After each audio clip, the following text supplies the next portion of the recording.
Assalamualaikum, anda sedang menonton Bisnes Alternatif bersama saya Hilal Azmi dan hari ini skuad Scram Awani bersama juru kamera Rozi akan pergi meneroka untuk meninjau apakah alternatif baru bisnes untuk dikongsikan bersama anda.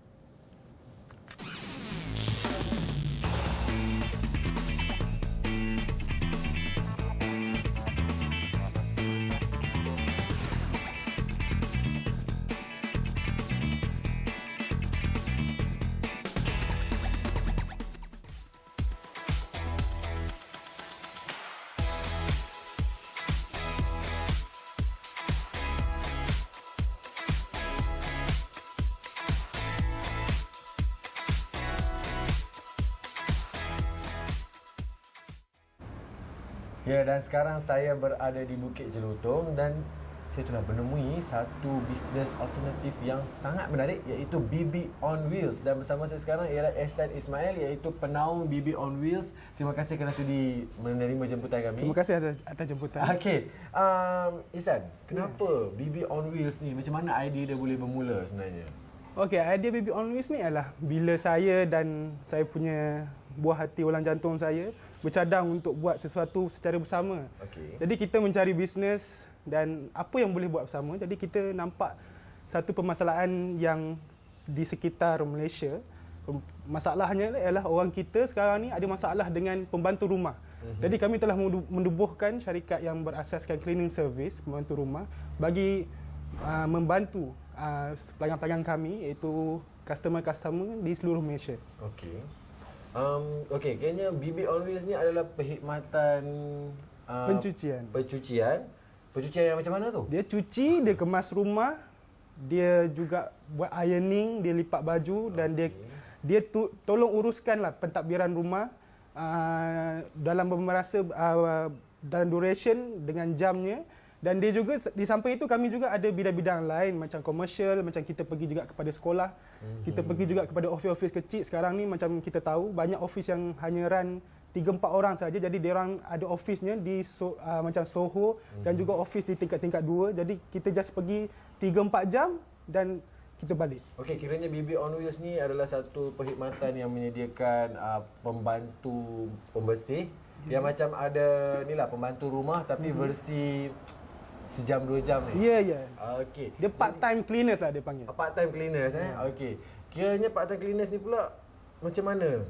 Dia punya, adakah orang asing ataupun dari segi pekerjanya adakah warga asing ataupun orang Malaysia juga? Okey, dia punya base dia sama seperti mana yang kita dengan pembantu rumah yang full time.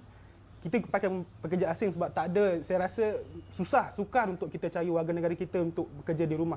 Begitu juga dengan part time. Jadi sekarang ni apa yang kita buat ialah kita twistkan kepada yang full time tadi. Kita ambil pekerja-pekerja tu yang mana yang tak sesuai kerja yang full time, kita ambil dia orang secara part time dan kita hantar ke rumah-rumah yang mana dia orang perlukan secara part time sahaja. Jadi dia orang tidak dibebankan dengan kos-kos untuk ambil pembantu rumah secara full time lah.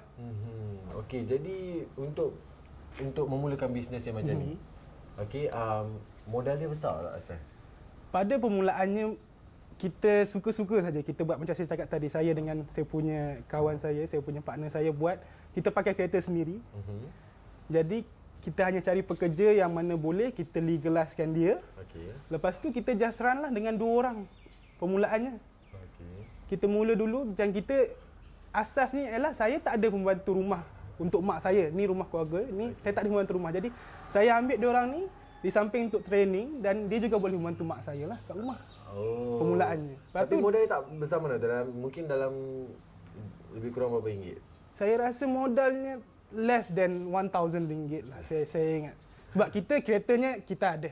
Okey. Bagi kami lah keretanya ada. Kita just buat marketing sikit. Dan kita terus run macam tu. Kita belilah barang-barangnya macam vacuum apa semua, barang-barang peralatan dia. Itu kita terus run. Okey. Kiranya proses untuk marketing pula macam mana? Marketingnya dia lebih kepada, saya lebih, kalau macam bisnes macam ni dia lebih kepada mulut ke mulut lah.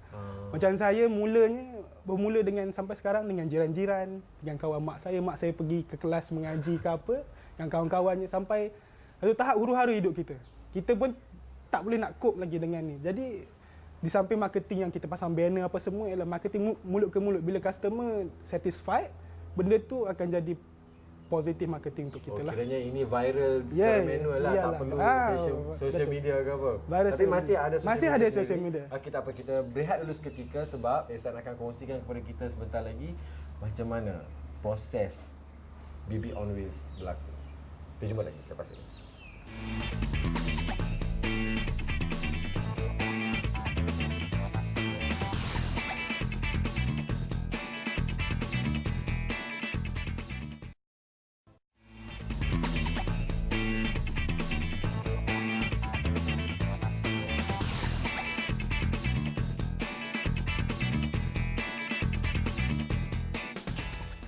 Kembali lagi bersama saya Hilal Azmi dan juga Ehsan Ismail, iaitu penaung untuk BB on Wheels. Okey Ehsan, kalau tadi kita dah cakap pasal BB on Wheels, macam mana bermula, marketing semua. Macam mana proses? Okey, kalau macam saya tiba-tiba saya perlukan BB untuk bersihkan rumah saya. Okey, macam mana proses dia? Okey, proses dia mudah, iaitu customer akan call kita buat appointment. Selalunya dia akan call, dia akan gather the information macam pricingnya, macam apa yang kita buat, apa yang kita tak buat, dan dia akan buat appointment dengan masa yang dia sesuai, dan kita pula di pihak kita akan check dengan masa kita lah, mana slot kita yang kita ada kosong kat situ. Jadi kita buat appointment dan pada hari yang ditetapkan kita akan hantar, dan selepas habis dalam 3 atau 4 jam tu kita akan pick up balik. Jadi dia hanya tunggu di rumah. Ada setengah customer juga dia sampai tinggalkan kunci, jadi mungkin dia dah ada understanding kat situ. Jadi kita just pergi cuci dan kita balik macam tu. Okey, dari segi jaminan keselamatan dan juga jaminan nilah, biasalah bila isu dengan amah ni, bibik ni, biasanya akan ada barang hilang lah apa. Macam mana dari segi jaminan keselamatan tu pula? Okey, untuk berlaku jujur, kita pentingkan, kita sebelum apa-apa sahaja, kita yang paling utama sekali, kita akan bagi customer tu faham yang dia tak boleh, dia berhubungan dengan manusia. Jadi kita tak tahu manusia ni macam mana kan, dia punya jatuh bangun dia macam mana. Jadi kita untuk jadi mudahkan segala kerja, dia perlu pastikan yang dia tak ada benda-benda yang boleh keciciran. Maksudnya dia tak boleh letak dia punya diamond ke apa dekat atas meja, dia punya ni, dia sendiri kena jaga barang dia, dan kita masuk 3 jam 4 jam kita buat kerja kita dan kita keluar balik. Dan dia boleh check apa yang dia rasa tak puas hati, dia boleh bagi feedback kepada kita. Okey. Untuk dari segi waktu bisnes, waktu perniagaan, adakah 24 jam ataupun berdasarkan pada temu janji yang telah dibuat? Dia berdasarkan pada temu janji, daripada pukul 8 pagi sampai pukul 6.30 petang lah. Kemungkinan ada juga yang kadang-kadang tergelincir sampai ke malam sikit sebab orang Kuala Lumpur dia kerja sampai malam kan. Tapi kita nak elakkan lah, kalau bolehnya sampai pukul 6.30 petang sahaja. Isnin sampai Ahad? Isnin sampai Sabtu. Isnin sampai Sabtu lah. Untuk dari segi pembersihan, jenis pembersihan, okey.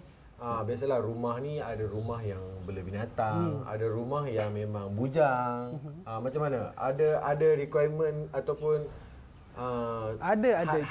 Kita dah letak kita punya requirement ataupun kita punya instruction sebelum apa-apa pun, kita dah ada kita punya manual apa semua. Jadi customer tu tahu, macam customer yang non muslim ada bela anjing ke apa, kita punya pekerja muslim, jadi dia akan aware lah dengan benda ni. Jadi sebelum apa-apa dia akan keep aside dia punya pets apa semua, sebab kita tak handle with pet, kucing ke anjing ke apa semua kita tak handle. Dia akan put aside, dia akan tie up ke apa ke, lepas tu kita just pergi, kita just buat cuci rumah lah.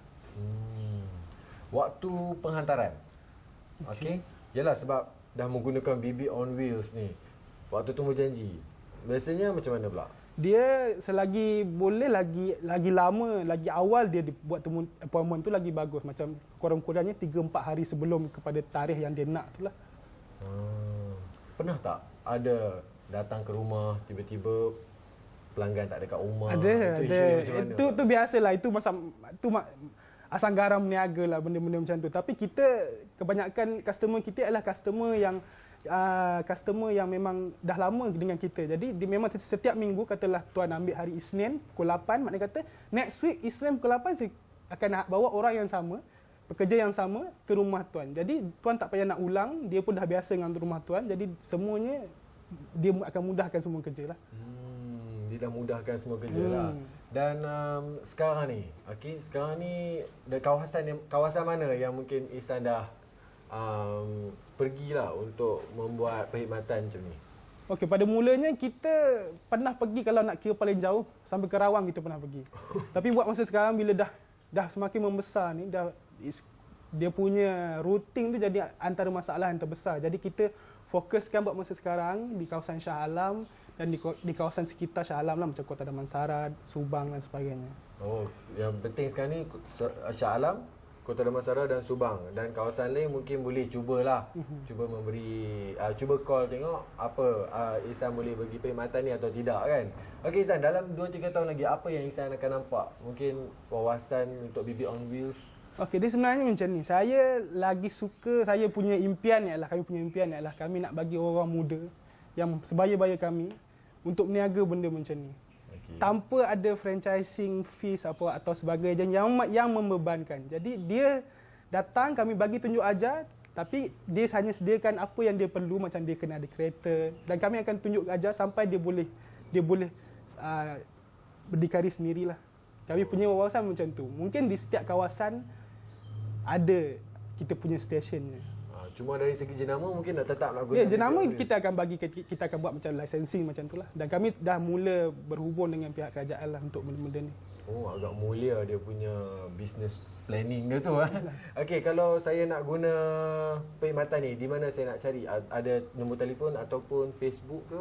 Okey, kita boleh dihubungi menggunakan Facebook di facebook.com/bbonwheels ataupun boleh telefon saya 012-240-3400. Okey, terima kasih Ihsan kerana sudi bersama kami di Bisnes Alternatif. Dan saya rasa itu saja Bisnes Alternatif hari ini, dan saya nak pergi tengok dulu apa yang bibik kat sini boleh buat untuk rumah saya pula.